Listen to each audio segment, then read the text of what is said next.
So I'm just showing you that I have the book. I have read the book. Because a lot of people do Sunday worship. What day you worship? What day I worship? Yeah. I worship every day. The people of Solomon and Gomorrah had beds erected in the streets of the city.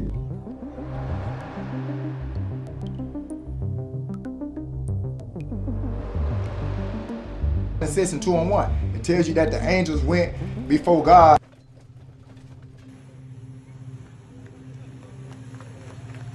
Thou shalt have no other gods before me. Keep the Sabbath Keep holy day the Sabbath. holy. Mm-hmm. That's a commandment. It is the Sabbath of the Lord in all your dwelling. And the 14th day of the first month is the Lord's Passover. Right? We dealing with Bible.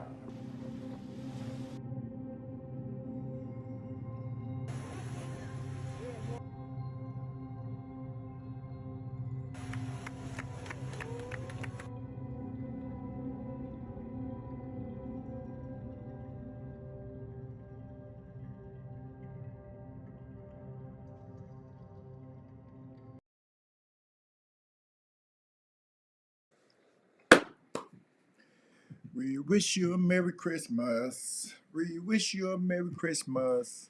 We wish you a Merry Christmas and a Happy New Year. The jazz and fire. Wanna thank everybody. We wish you a Merry Christmas and a Happy New Year. We wish you a Merry. You remember that? Those was the days, right? Coming up as a shorty, right? You're a shorty. You don't know. You brought into this tradition. You was brought up in this tradition. So you thought it was right. You understand? Because her mama did it, her mama did it, her mama did it, her mama did it, and it came down to you. But because it's tradition doesn't mean is it right. You know what's crazy? I hate to be so harsh, but I'm tired of playing with y'all. So I'm just gonna get to you in a row. You don't like it, you just don't like it.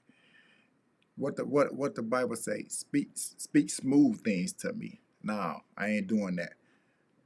Bro, I'm gonna tell you over and over again. Christmas is a pagan holiday. New Year's is a pagan holiday. Easter is a pagan holiday. Halloween is a pagan holiday. Do I gotta beat it out of you? Is you goofy? You a weirdo? I'm like, what's to you? Y'all, you know what? I gotta call the strike a strike and a ball a ball. You're dumb. Flat out, you're dumb. I'm not gonna be this Sunday preacher that's looking for your dollar. I'm gonna tell you the truth. You're dumb. You're stupid, and you're gonna burn in hell if you don't listen. I mean, it is what it is. What can I tell you? You're stupid. I'm not going to speak smooth words to you. You're dumb. And you're going to burn in hell if you don't listen. You understand what I'm saying? Christmas is a pagan holiday. You do it because you want to do it. It's tradition. It feel good. Who cares? I'm not going to keep talking y'all. Y'all goofies, man. Look, goofy. For to give you the origin of Christmas. For those who have an ear, let them hear.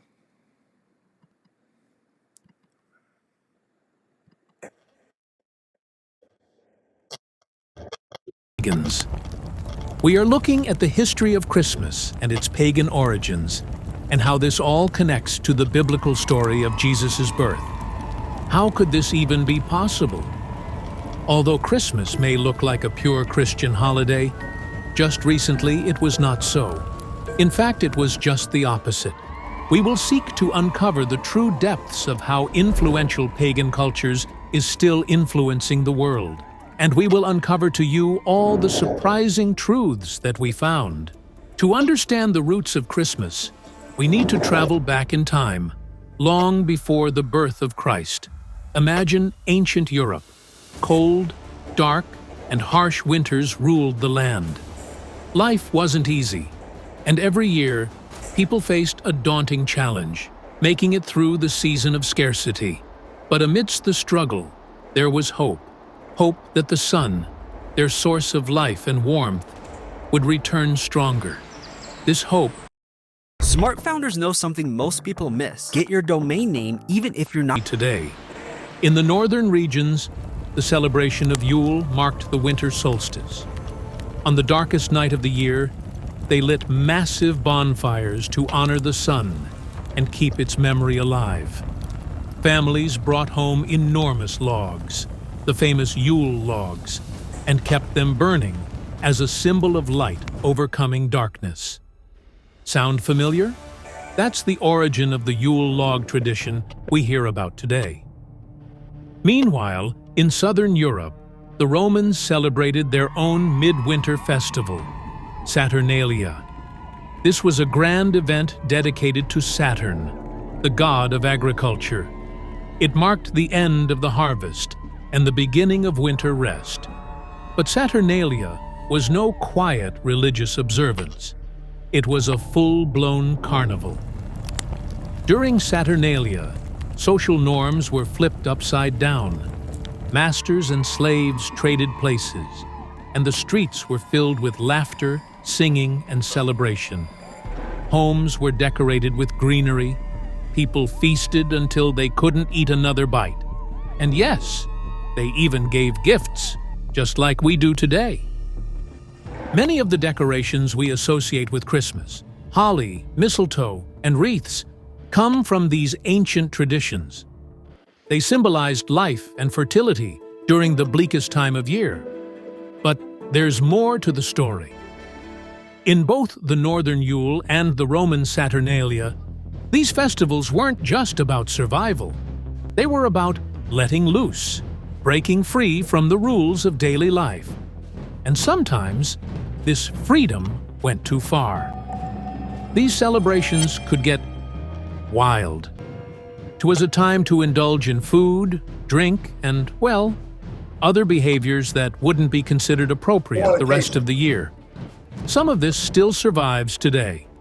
Ever heard of kissing under the mistletoe? That's an echo of these ancient fertility customs. As Christianity spread, these celebrations didn't disappear. Instead, they were transformed. The church had a choice: reject these beloved traditions or give them a new meaning. What happened next would change the culture and the way we celebrate Christmas forever. The decorations we use today also have roots in these pagan festivals. Evergreens like holly and mistletoe were symbols of life and fertility. Mistletoe especially carried a sacred meaning. It was believed to have magical properties, bringing health, protection, and blessings. Over time, it became a symbol of love and romance. So, the next time you see mistletoe at a holiday party, remember, it's more than just a fun excuse to steal a kiss. It's a tradition that goes all the way back to these ancient festivals, where fertility and renewal were at the heart of the celebration. Then there was the feasting. People ate and drank more than they would all year. Imagine a table overflowing with roasted meats, freshly baked bread, and mugs of spiced wine. This was the ultimate indulgence, a time to eat, drink, and be merry without worrying about tomorrow. Sound familiar? Today, we carry on this tradition with Christmas feasts. The turkey, the desserts, and even the over-the-top portions all harken back to these ancient festivals. But in those days, it wasn't just about joy, it was about survival. People needed to believe that abundance was possible, even in the darkest of times. Unfortunately, with all this indulgence came excess. The rules of daily life were gone, and people let their impulses take over. Gambling was common, drinking was excessive, and self-control was forgotten. These festivals often turned into what we might call today a free-for-all. And yes, some of this still survives. Think of holiday office parties where people drink too much, or the push to buy, spend, and indulge during the Christmas season. These echoes of Yule and Saturnalia are all around us, even if we don't realize it. One particularly wild tradition was the election of a Lord of Misrule. This person was in charge of the chaos, encouraging everyone to let go of their inhibitions. For 12 days, the duration of these festivals, the Lord of Misrule could do as he pleased. This idea of a topsy-turvy world is the root of the 12 days of Christmas. So why do we say 12 days? Because he said 12 days of Christmas. Notice the kids get 2 weeks off school. 2 weeks. They go back. Am I right? Y'all don't know nothing, man. That's the 12 days. 2 weeks off school. Ask your kids when they go back to school in 2 weeks. You'll start celebrating it.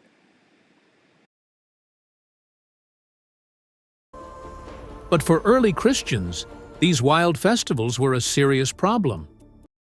So I'm gonna go over co-producer. I can listen to the music that you. Christ, while people around them indulged in such pagan customs. They had a choice: reject these traditions or find a way to redeem them. What happened next would forever change. In the early centuries, most Christians refused to celebrate these festivals. They saw them as pagan, indulgent, and completely opposed to the teachings of Christ. After all, how could a celebration filled with drunkenness, gambling, and wild behavior possibly honor God? Take, for example, the story of Pope Gregory in the 4th century. He sent a missionary named Augustine. Augustine was tasked with converting the local people to Christianity. But when he arrived, he quickly realized the challenge ahead of him. The people were deeply attached to their midwinter festivals, and no amount of preaching could convince them to give them up. In his letter, Augustine explained that these festivals were too important to the people. No matter how much he preached, they wouldn't stop celebrating. He asked Pope Gregory for advice. Should he keep trying to persuade them to abandon these traditions? Or was there another way? Pope Gregory's response was both strategic and controversial. He essentially said, if you can't beat them, join them. Rather than trying to stop these festivals, Gregory suggested transforming them. Instead of celebrating the rebirth of the Son, the people could celebrate the birth of the Son of God. And so, December 25th was chosen as the official date to celebrate Jesus' birth. The reasoning was simple. It was close to the winter solstice, when the pagan festivals were already in full swing. By giving people a Christian reason to celebrate, the Church hoped to gradually replace the old traditions with new ones focused on Christ. But there's one question that often comes up. Was Jesus actually born on December 25th? The Bible gives us clues that suggest otherwise.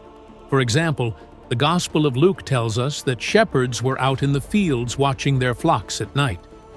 In Israel, this would have been unlikely in December. It was too cold, and there was often snow on the hills. Most people agree that Jesus was likely born in the spring or fall, when the weather was mild and shepherds could stay out in the fields. So why December 25th?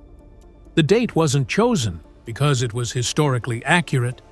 It was chosen because it fit the Church's mission to reach the people where they were. This decision was practical, but it wasn't without controversy.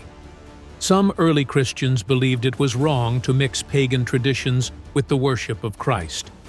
They feared it would dilute the true message of the gospel, and even today, some Christians feel uneasy about the pagan roots of Christmas. But for the church leaders of the time, the goal was clear: bring people closer to Christ. By assigning a Christian meaning to these celebrations, they hoped to gradually shift the focus away from indulgence and toward worship. This blending of traditions wasn't immediate. It took centuries. At first, many of the old customs continued. The Yule log, the evergreens, and even the feasting remained part of the celebrations. But slowly, these symbols were given new meanings. The Yule log came to represent Christ as the light of the world. Evergreens symbolized eternal life through Jesus, and the 12 days of feasting became associated with the journey of the Magi. The Church also introduced new traditions to focus on Christ. The nativity scene, for example, became a way to teach people about Jesus' humble birth. Hymns and carols were written to replace pagan songs. Over time, these new customs began to take root, and the old pagan meanings faded into the background.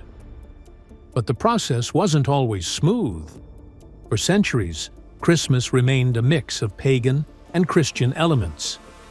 Some people fully embraced the Christian meaning, while others continued to hold on to the old ways. This tension between the sacred and the secular is something we still see today. So what does all this mean for us? Can we celebrate Christmas with its pagan roots? And how can we honor the true meaning of Christ's birth in a season so full of distractions? To answer these questions, we need to take a closer look at the journey of Christmas through the centuries and how it became the holiday we know today. In the 4th century, Pope Julius officially declared December 25th as the date for Christ's birth. This wasn't based on biblical evidence, but on a clever calculation. By aligning the celebration of Christ's birth with the already popular winter festivals, the Church could introduce a Christian narrative without demanding people abandon their cherished traditions all at once. My daughter. But the date carried more meaning than just convenience. December 25th was also linked to the Roman festival of Sol Invictus, the unconquered sun, which celebrated the return of longer days after the winter solstice. For Christians, this symbolism wasn't lost. They reinterpreted it as a celebration of the Son of God, the true light of the world. Over time, December 25th became more than just a date. It became a powerful symbol. In choosing this day, the Church sent a message. Christ's birth represents the light that overcomes darkness, the hope that dispels despair. It was a perfect parallel to the solstice festivals people already celebrated. But the decision to merge these traditions didn't come without conflict. Not everyone agreed with this approach. Some devout Christians believed it was wrong to incorporate pagan elements into the worship of Christ. They argued that the focus should remain solely on biblical teachings, untainted by worldly influences. Throughout history, there were those who rejected Christmas altogether. For example, certain Christian groups in the Middle Ages avoided the celebration, seeing it as too closely tied to pagan customs. Even centuries later, during the Reformation, the Puritans in England and America tried to ban Christmas entirely. To the Puritans, Christmas was nothing more than an excuse for indulgence, drinking, and debauchery. They viewed it as a distraction from the true purpose of faith. For them, the idea of celebrating Christ's birth on December 25th, a date with pagan origins, was unacceptable. This debate over what's sacred and what's secular continues even today. How much of Christmas is about Christ? How much of it is cultural? These questions aren't new. They've been asked for centuries. But despite the debates, the Church's choice of December 25th had a lasting impact. By assigning this day to Christ's birth, they planted a seed, a new narrative that would grow and evolve over time. It allowed the focus to shift from pagan gods to the God who, according to Christian belief, became flesh and dwelled among us. So, there you have it. Look, that's just the origin of Christmas. It's a whole different story with the Santa Claus being added to that, which I'm getting to in a second. Here, I have the Pagan Book of Days, which give you, when I tell you it's so many, Christmas is just one of them. There's so many pagan holidays out here, man. You can't do nothing, and you being tricked into worshiping it involuntarily. You know what I mean? Like, you don't know what you're doing. You thinking it's tradition, but people don't do their homework. You know, the book of Hosea 4:6 say, "My people are destroyed for lack of knowledge," and you don't want to know. Just like the man say, it don't matter how many times he told the people, you know what I'm saying, about this tradition, they just would not listen. And that them same people out here today, it's a spirit. You know, that's why they say the Christmas spirit is an evil spirit that dwells, you know what I'm saying, on this day, you know what I'm saying, that give people some hope. And trust me, growing up in it, I get it. I grew up in it 40 plus years, you know, and until I was family woke. Today, Christmas, I'm not doing anything. I'm at the house. I'm talking to you all. Today is December 25th. I'm talking to you all. There's no tree, there's no food, nothing. My regular day. It's something I've been doing. I got out of it, you know, and hopefully, you know, if nothing else, you know what I'm saying, God would know that I only acknowledge his days. Read Leviticus 23:1. To give you the real true days you should be celebrating. Let me give you the Santa Claus story, you know what I'm saying, real quick. Children all over the world look forward to Christmas, when Santa Claus will put on his red suit, hitch his magical flying reindeer to his sleigh, and bring treats and toys to good girls and boys. But where did the story of Santa come from? The history of Santa Claus begins more than 1,000 years ago in what is now Turkey, with a man named Nicolaus of Myra, now called Saint Nicholas. He was born in the year 270 AD, the son of wealthy parents. His parents died when he was young, and he inherited their money. Saint Nicholas was very religious and became a Christian bishop. Because he was kind as well as rich, he gained a reputation for helping the poor as well as secretly giving gifts to people who needed them. One famous story about Saint Nicholas is the story of how he helped a poor man and his 3 daughters. The man was so poor that his daughters did not have enough money to get married. One night, Saint Nicholas threw a small bag of gold through the window into the poor man's house. The next night, he threw another bag of gold through the window. The third night, the poor man decided to wait by the window to see who was leaving the gold, and so Saint Nicholas dropped it down the chimney instead. The bag landed in the stocking of one of the girls, who had hung it by the fire to dry. With the gold from Saint Nicholas, they had enough money to get married. Throughout the Middle Ages, children were given gifts in honor of Saint Nicholas. This was usually done the night before December 6th, which was the day that he had died.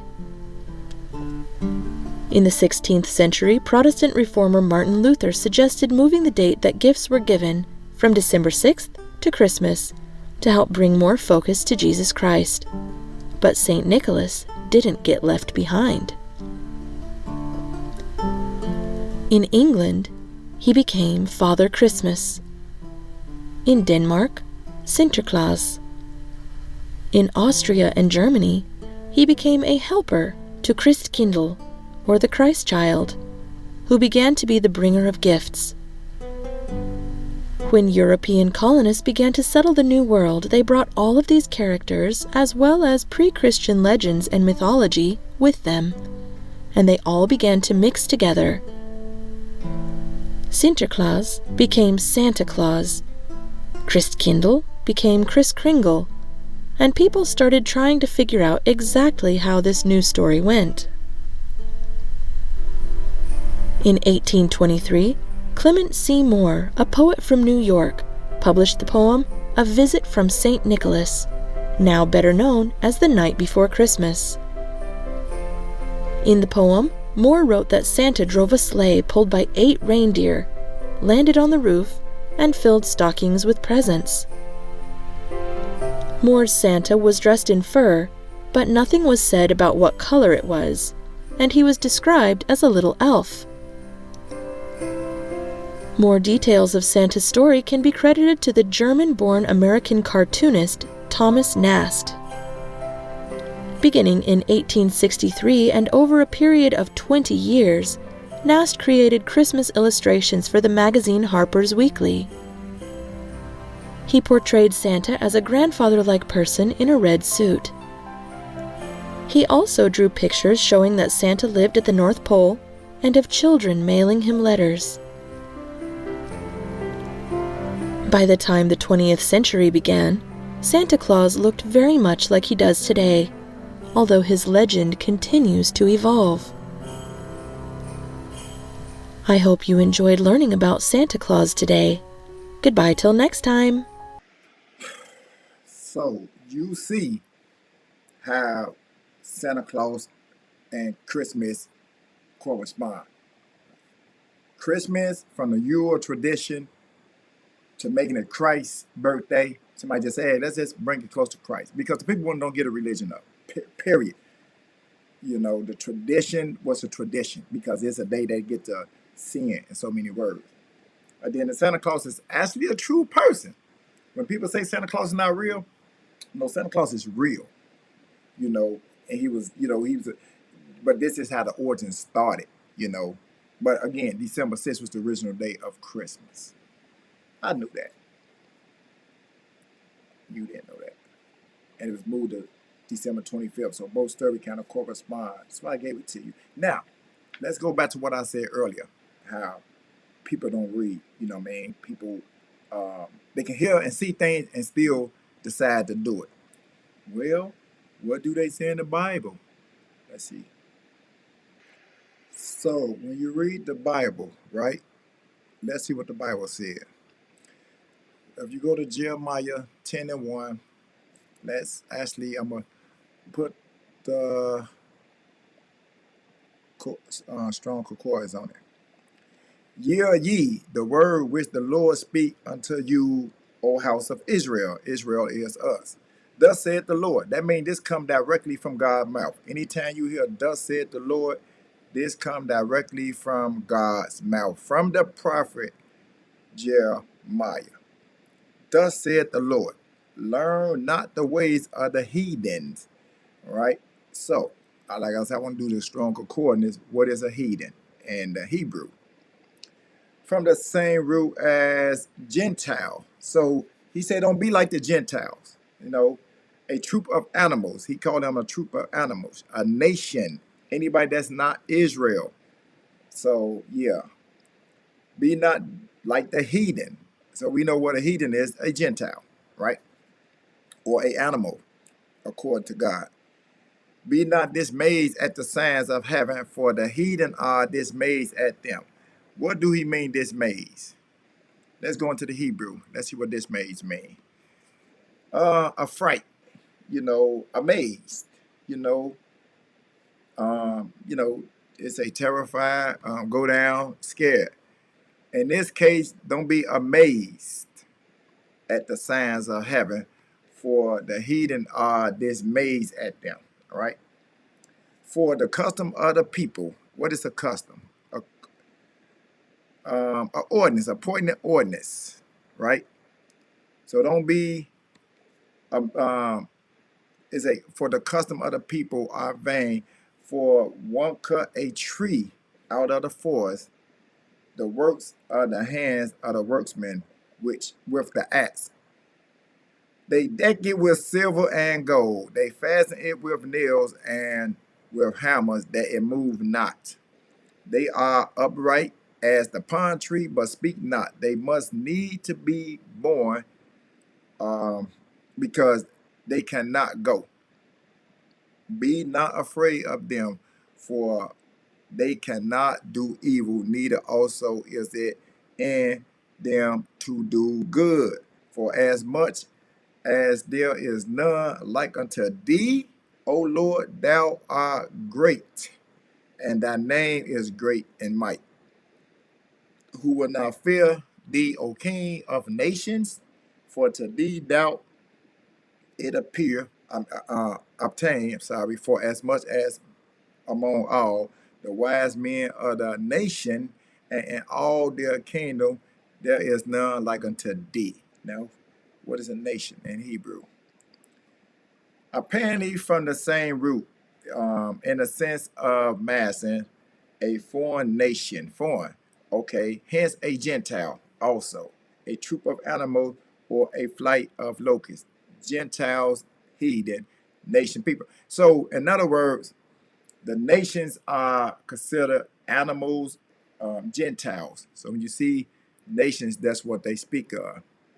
And all he's telling you is just don't do like them. Just like this tree right here with the Saint Nets in the tree.